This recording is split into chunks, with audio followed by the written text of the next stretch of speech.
There will be so many good young prospects at the Montreal Canadiens training camp, and with at least one or two spots available to be won by a developing young player, it's tough to predict which of the kids will break camp with the big club.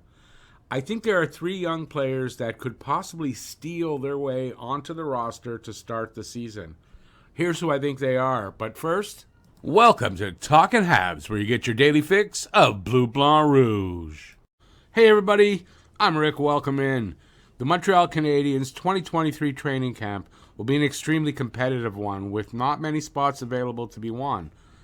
The Habs have many options at every position, too many options, but that's a good thing as it makes for a very competitive camp. Here are three young kids that I think could play so well that the coaching staff would have no choice but to keep them to break camp with the big club. In no particular order, they all have the potential, in my opinion. Joshraw was drafted in round 5, 150th overall in the 2021 draft.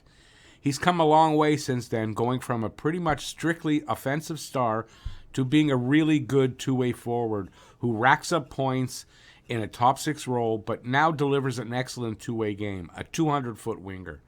His goal to start last season was to become a solid two-way player, and he accomplished that.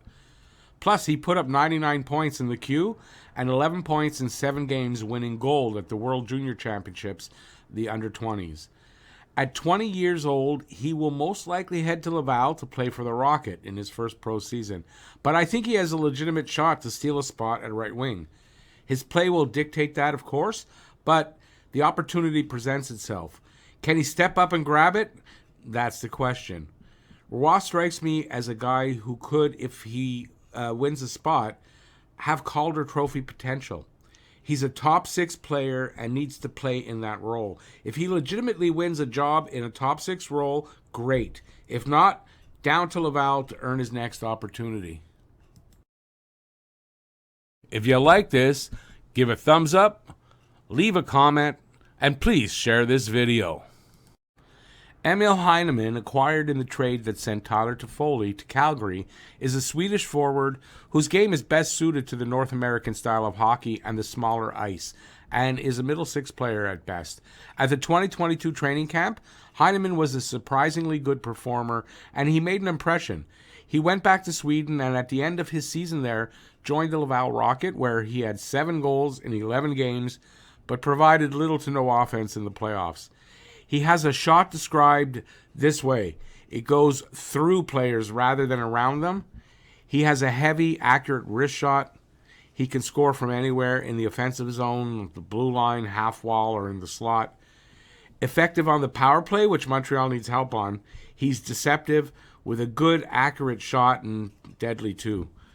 Good forechecker, causing turnovers, works hard, described as an absolute menace to play against, sort of in the mold of an Arturi Lehkonen.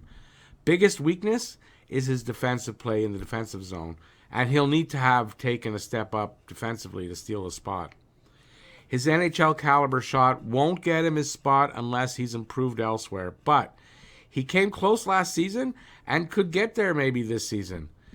He'll have to work hard to earn a spot over more established players, but he's proven already that he can succeed on the smaller ice.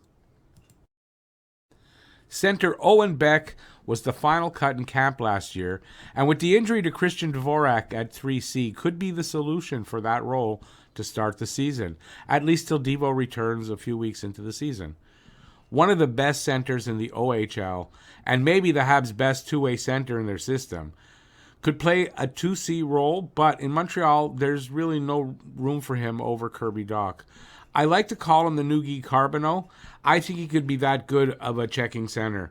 A speedy skater and a hard worker, Beck is the type of talent that may never see an AHL game. He cannot play in Laval this season as a North American kid, only 19 years old, so he either makes the team or goes back to the OHL, where he has to stay there till his season is over there. It's OHL or NHL this season. That's it. Of the 3 kids in this video, to me, Owen Beck has the best chance because of the injury to Devo. Because let's face it, Beck's game is NHL ready, or like right on the verge of NHL ready. If he has a great camp and they feel he can learn and develop here more than in the OHL, the coaching staff will have a big decision to make. Thanks for watching. If you like this, give a thumbs up, leave a comment, and please share this video.